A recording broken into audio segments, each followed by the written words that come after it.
Have you ever mistaken comfort for peace? There is a stillness that liberates, and another that quietly imprisons.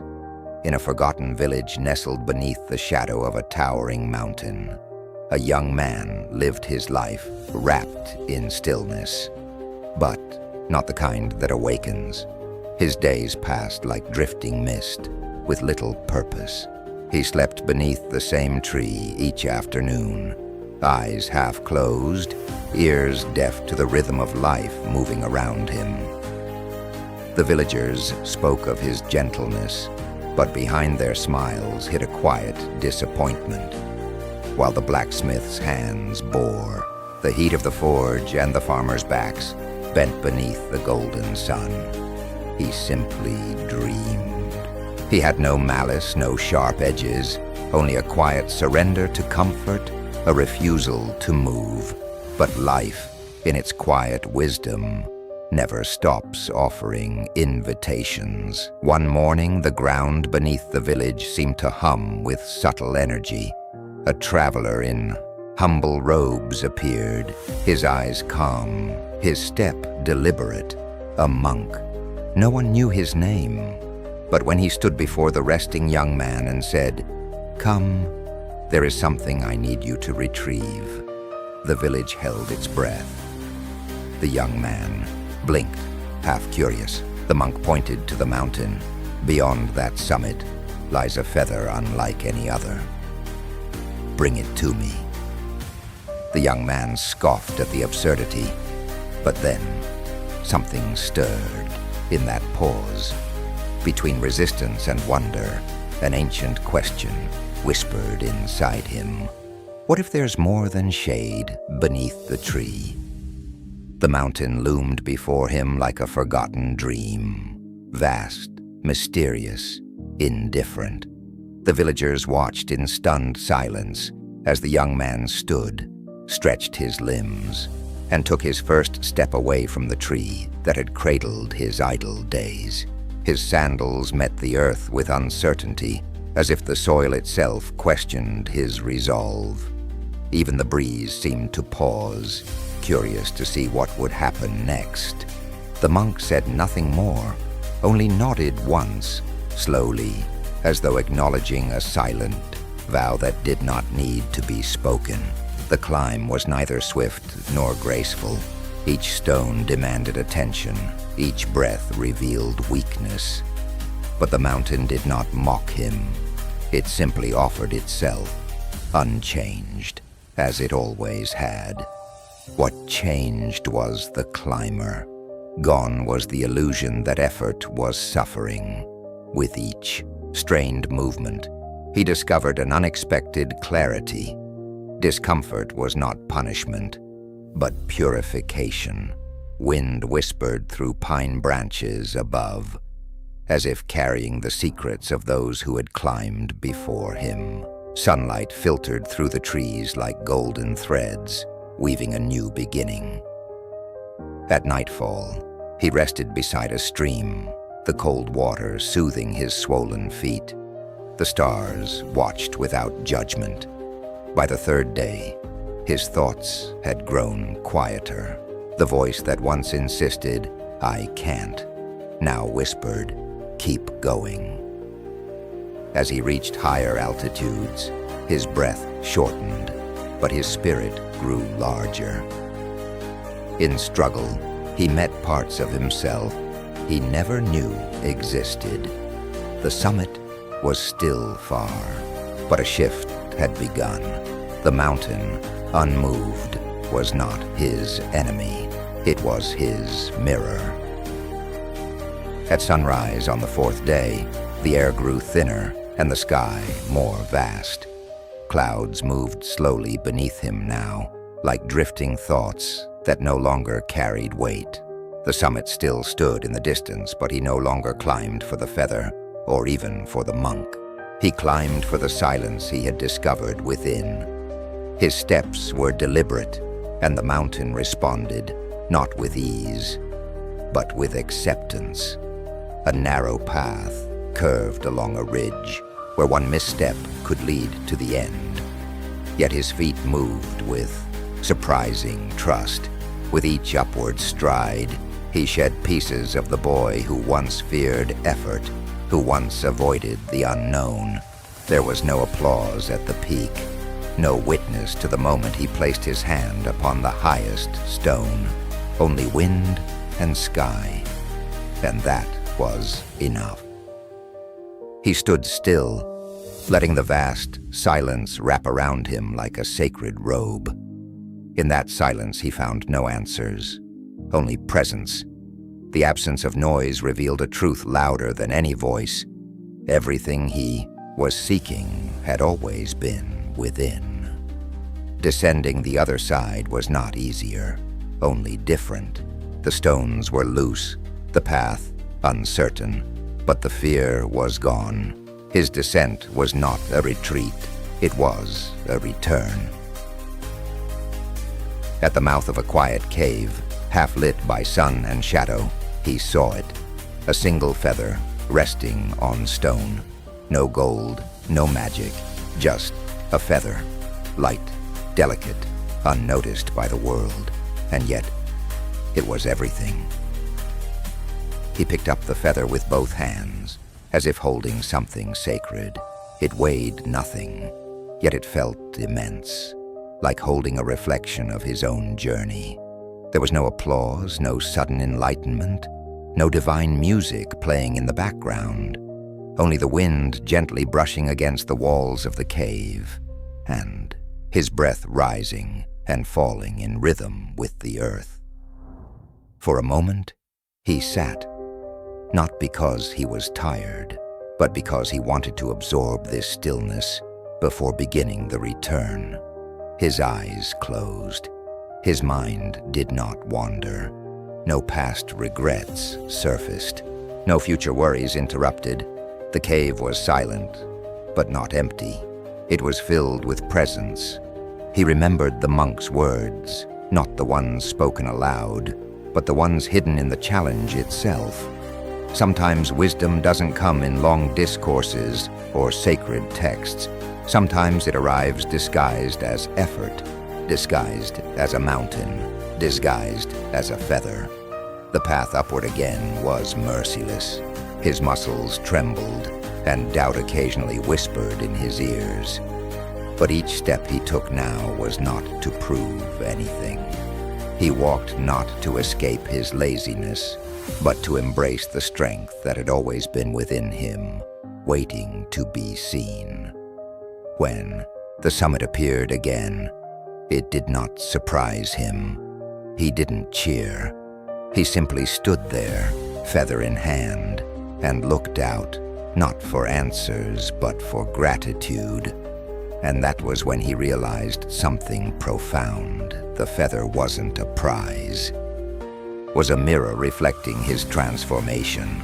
He descended the mountain slowly, not because his legs were weary, but because something in him had shifted. The world no longer rushed past him. It moved with him.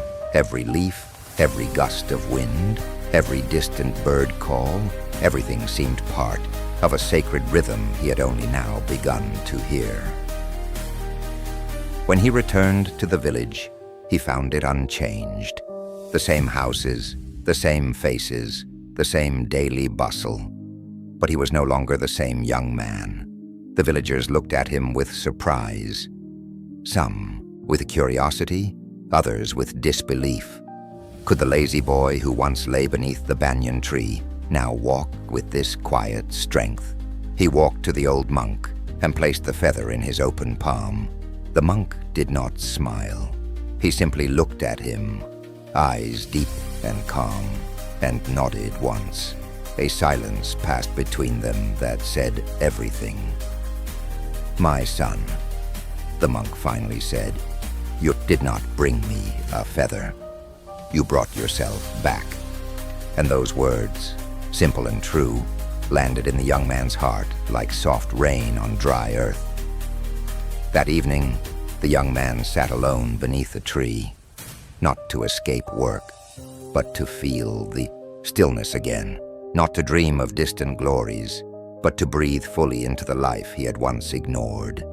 He had climbed a mountain for a feather, but he returned having discovered something far more valuable: the capacity within him to change. Even the sky looked different now. The next morning, the young man awoke before the sun. For the first time in his life, he didn't feel the weight of the day as a burden, but as an invitation. He stepped outside, barefoot, and let the cool earth remind him that he was alive. The villagers watched from a distance. Was this the same man who once avoided every chore, who spoke only of dreams but never of effort? He now moved with intention, not rushing, not dragging, just present, as if time itself had slowed to match his breath. He returned to the monk, not with questions, but with silence. He sat beside him, imitating his posture, not to learn a technique, but to be in his presence. The monk said nothing, and yet so much was said. In the stillness, the young man noticed the thoughts rising in his mind, memories, judgments, worries, and let them pass like clouds. He was learning, not through words, but through observation. The mind, he realized, was like the mountain. Climbing it was hard, descending into it even harder, but both were possible with patience. Later that day, a boy from the village asked him, "Did you find the magic feather?" He smiled gently and replied, "No, but I found the wings to carry me beyond myself." And so, the mountain became a memory, but the change within him remained. He no longer needed to prove anything. His being was enough. The monk, watching him from afar, simply closed his eyes and breathed. That evening, the sky turned a deep indigo, and the first stars blinked into view like silent messengers. The young man sat near a small fire outside the monastery. He was no longer seeking warmth. He was offering presence to the flames. The crackling reminded him of his former restlessness, always burning, never still. The monk joined him, placing a kettle above the fire. No words passed between them. The sound of boiling water, the scent of mountain herbs, the hush of evening birds. Everything was speaking without speech. The monk handed him a bowl. "Drink slowly," he said. "Let each sip be a lesson in patience."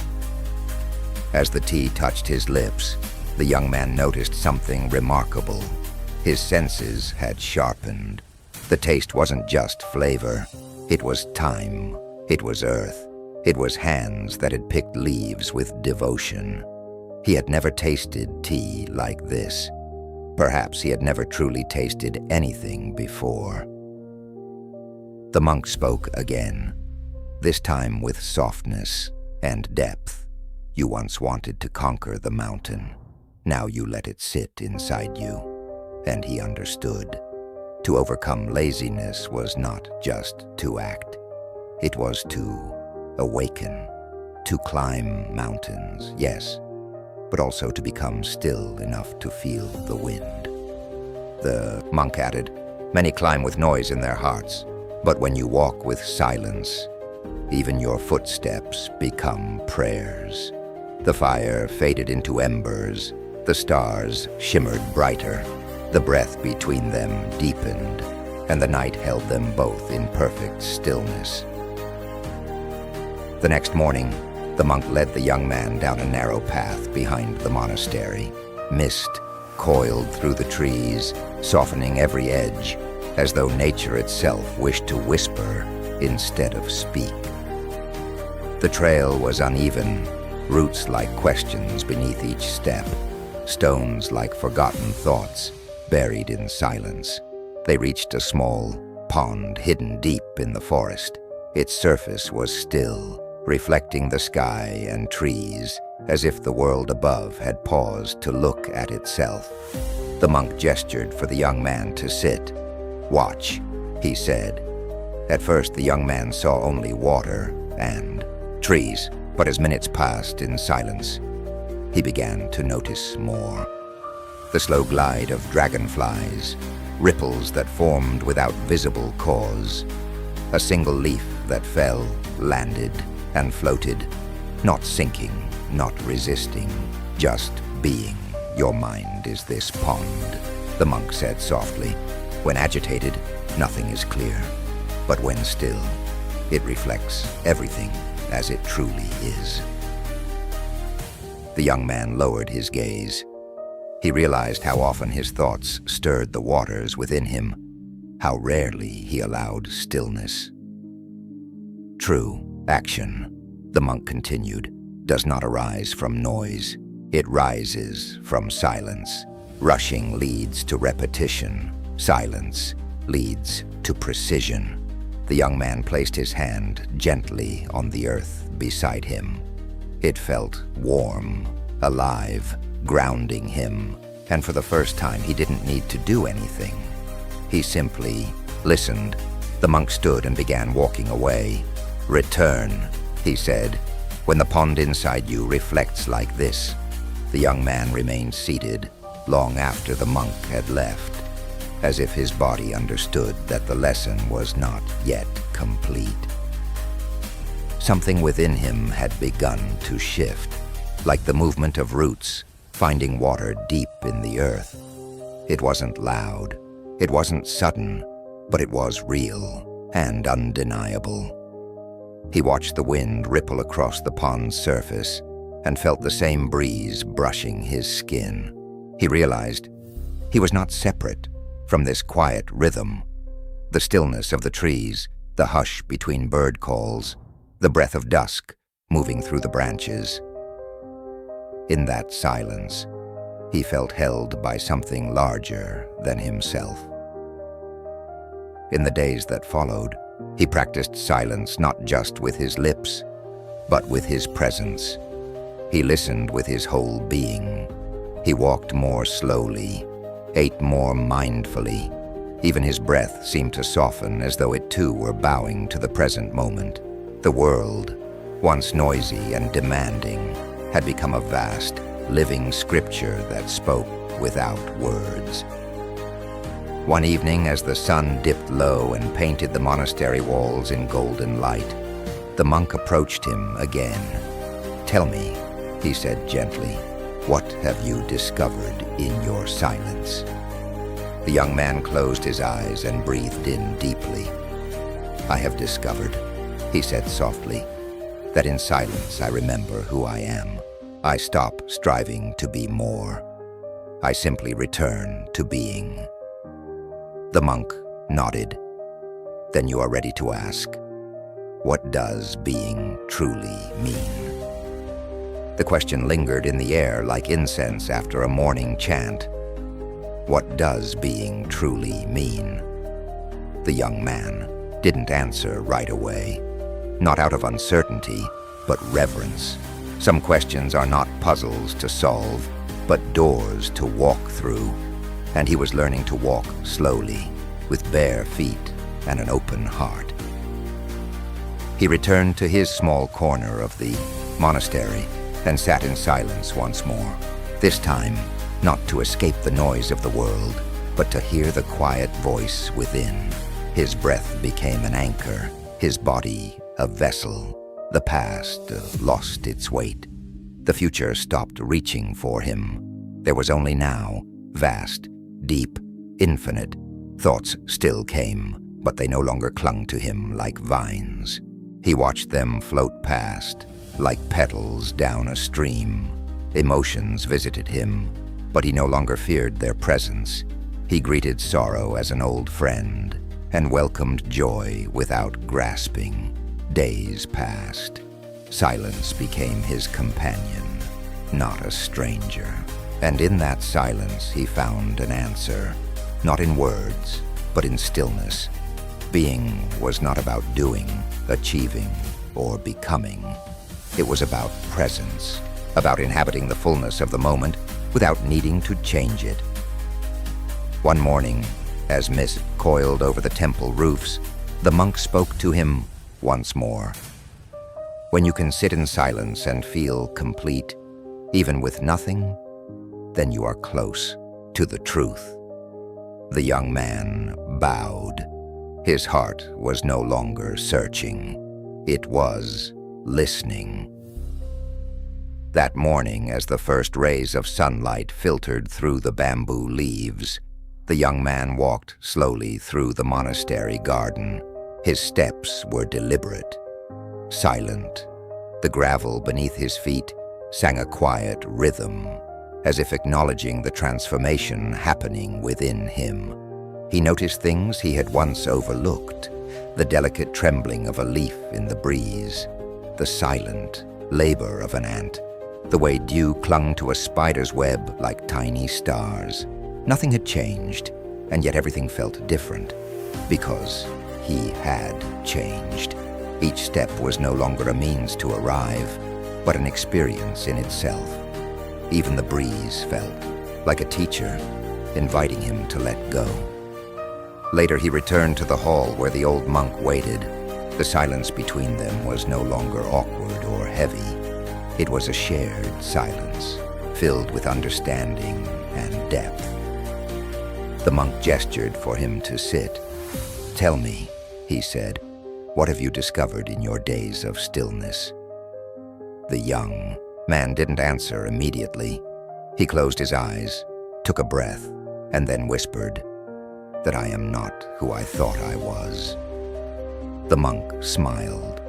"And who are you, then?" "I am just this breath, just this moment. I am not the voice in my head, nor the weight of my past. I am not my desires, nor my fears. I am something simpler, something quieter." The monk nodded. "That is the beginning of wisdom. When you stop searching for who you are, you begin to see." That night, sleep did not come quickly. The young man lay on the mat in his small room, listening to the distant hum of crickets and the occasional rustle of the wind brushing against the paper walls. But instead of frustration, he felt a strange peace, like resting inside a question. He no longer feared. His mind, once a storm of complaints and distractions, now felt like a quiet lake. Thoughts still appeared, but they no longer pulled him under. They came and went, like clouds across the sky, observed but not owned.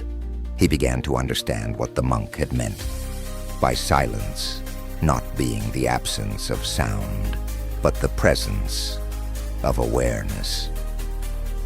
In this silence, he could finally hear the whispers of his own heart, the longing for simplicity, for meaning, for truth. The next day, during the morning meal, he watched the other monks eat in silence, their movements gentle and precise. Every bite was a meditation, every sip of tea a prayer. Nothing rushed, nothing wasted. In their silence, he saw reverence for life, for nourishment, for the moment. Later, while sweeping the temple path, he realized that the act itself, simple and mundane, was sacred when done with attention. It wasn't about the task, but the presence one brought to it. He looked up at the blue sky, took a breath, and felt something stir in him, an awakening not of knowledge, but of being. And in that quiet recognition, he felt joy rise gently from within. The monk approached him as he stacked firewood behind the temple. Without a word, the elder handed him a small bowl filled with water and pointed toward a withered plant by the garden's edge. The message was simple. Give it life. As he knelt beside the fragile stalk, he noticed the soil, dry, cracked, forgotten. He slowly poured the water, watching it soak into the earth like a blessing. The plant did not spring to life, but something inside him did. He realized that healing whether of a plant or of a soul, takes time, care, and quiet presence. Later he asked the monk, "Why do we live like this? Why silence? Why repetition?" The monk smiled softly and said, "We do not live in silence to escape the world, but to hear it more clearly. We repeat, because the sacred lives in what we often overlook." The young man let that truth settle in his chest. He began to understand that the noise of his past life had dulled his perception, making him blind to the small, holy moments hidden in ordinary days. Each step, each chore, each breath was no longer a means to an end. It was the path itself. He wasn't just learning to live differently. He was remembering a way of being he had always known, but forgotten. And in that still garden, with sun falling gently through the trees, he felt a sense of belonging, no longer to a place, but to the moment. At dawn, the young man woke before the bell. He sat outside the temple door, watching the mist move slowly through the trees like silent thoughts crossing the mind. A soft chill clung to the air, but he didn't move. He felt as if the world was holding its breath. Inside him, something had changed. He was no longer impatient to become wise or eager to prove he had transformed. Instead, he welcomed the stillness like an old friend. He had learned that true growth does not shout. It whispers, it waits, it unfolds like morning light through bamboo. Later that day, the monk handed him a broom and gestured to the path, blanketed in golden leaves. No words were spoken.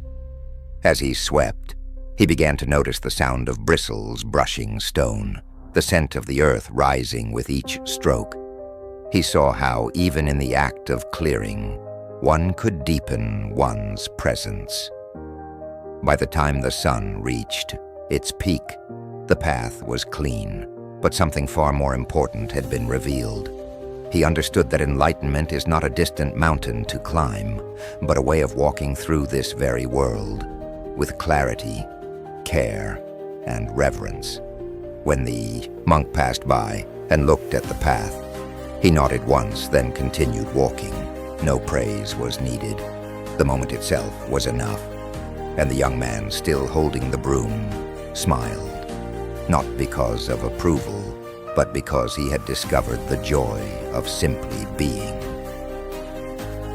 That evening, as dusk began to paint the sky in shades of amber and violet, the young man sat beneath a withered tree near the temple. Its branches were almost bare, save for a few stubborn leaves fluttering in the wind. He watched them move, not trying to hold on, not afraid to fall. And for the first time, he understood what it meant to let go. He thought about the people he once envied, the voices he once tried to impress, and the old version of himself that avoided effort in fear of failure. None of that seemed to matter anymore. What mattered now was how fully he could be present in this breath, this heartbeat, this step. The monk joined him, settling beside him in silence. They didn't speak, and yet the stillness between them said more than words ever could.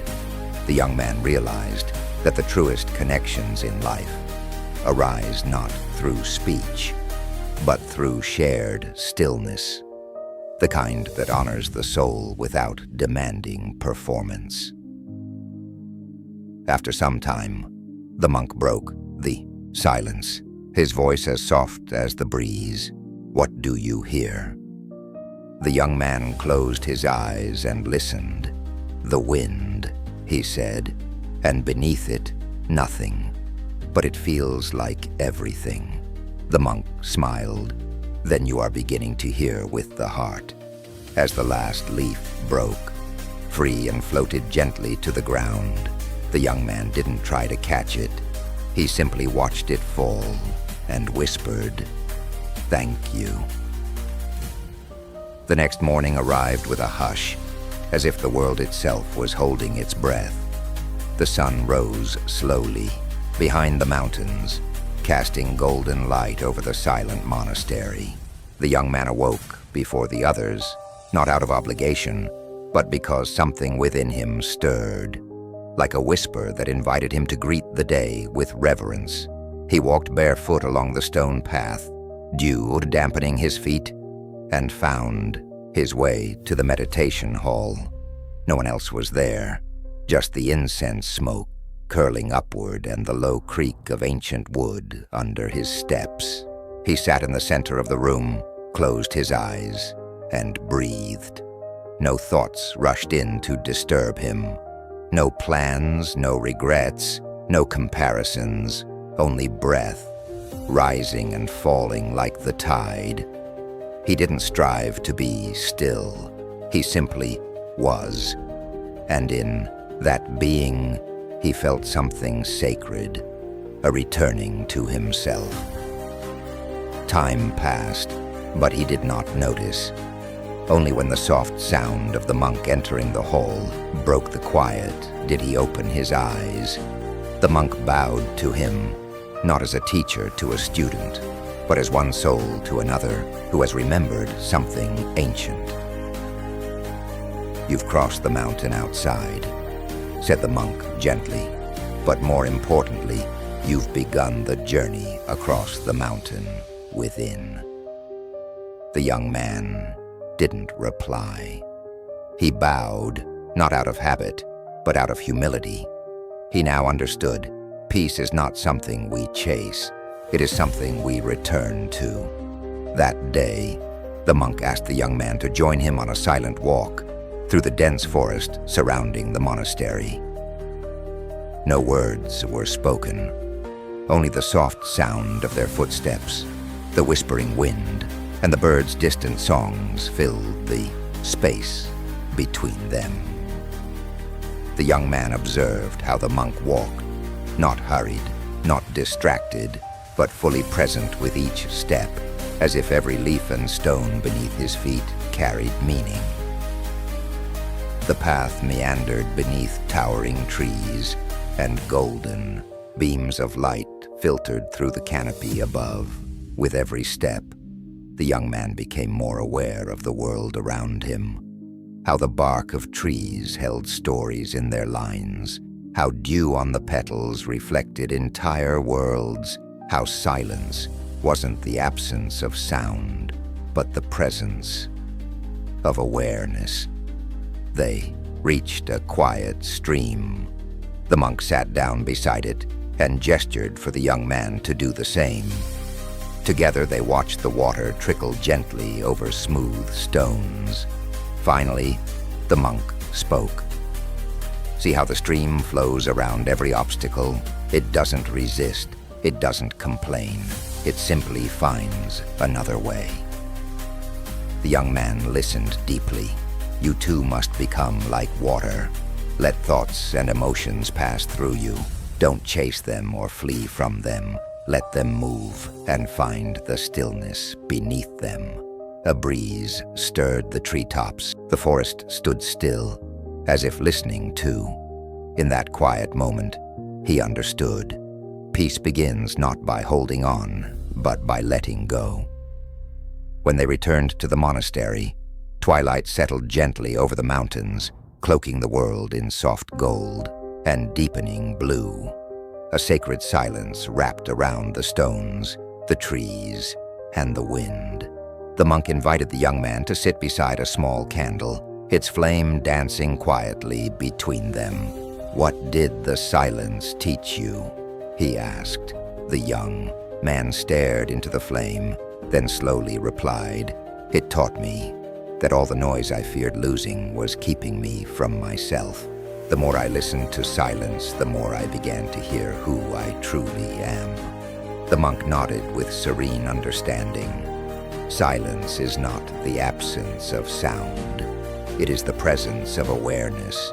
It is where truth speaks with no words, and where the self remembers itself.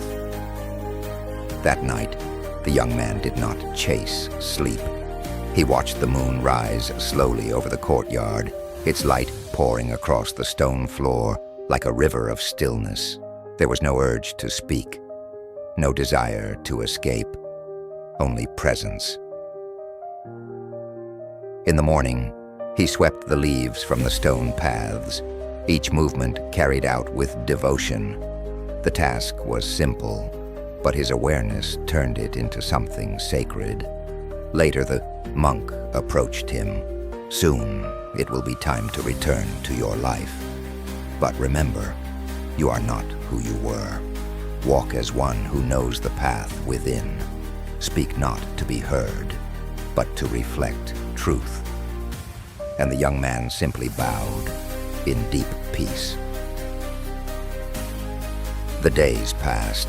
The young man no longer looked outward for purpose. He had discovered the wellspring within, a quiet reservoir of presence that asked for nothing, yet gave everything. The villagers noticed the change upon his return. His eyes no longer wandered with restlessness. His words had become few. But when he spoke, the weight of his silence gave them meaning. He no longer argued over things that didn't matter. He no longer rushed to fill the air. He moved like the wind through bamboo, unnoticed but transformative. Even the children sensed it, following him with curiosity, not because he entertained them, but because his calm made them feel safe. They didn't understand his silence, but they trusted it. One evening, an old farmer approached him and asked, "What did the monk give you that changed you so deeply?" The young man smiled and replied, "He gave me nothing. He simply showed me what I was always carrying but never noticed. My own undivided attention. The quiet within me was never gone. I just never stopped long enough to listen." The farmer nodded slowly, unsure if he understood but sensing the truth in it. That night, the young man sat beneath a tree, the same one where he had once wasted countless hours. But now, his rest beneath its branches was sacred. It was not laziness, but stillness, not escape, but union. And as he closed his eyes, not to sleep, but to see, he understood. Silence is not retreat. It is presence. It is awakening. The wind whispered softly through the leaves, as if echoing the breath of the universe itself. The young man remained still beneath the tree, no longer seeking answers from the world outside, for he had found a greater teacher within. Every breath became a prayer, every heartbeat a bell of awakening. In that sacred quiet, he understood. That peace had never been a destination. It was a return. He thought of the monk's eyes, deep like still waters, and of the mountain that once seemed so impossible. He smiled. The climb had never been about the feather, nor the cave, nor even the test. It had always been a journey to meet the self. Not the self shaped by opinion or expectation, but the one that remains untouched by noise. As the stars began to scatter across the sky, the young man whispered, "Thank you." Not to a god or a name, but to life itself. For the silence, for the struggle, for the awakening. Dear listener, you too carry a mountain inside. The climb is yours alone, but the summit holds the same gift. The realization that you are never missing anything, only distracted. Sit in silence. Breathe with intention. Watch the mind like clouds crossing a vast sky. Let stillness become your home. And when the world grows loud again, return to this place within you, again and again. If this teaching touched your spirit, share it, and walk with us in silence toward the path that never ends.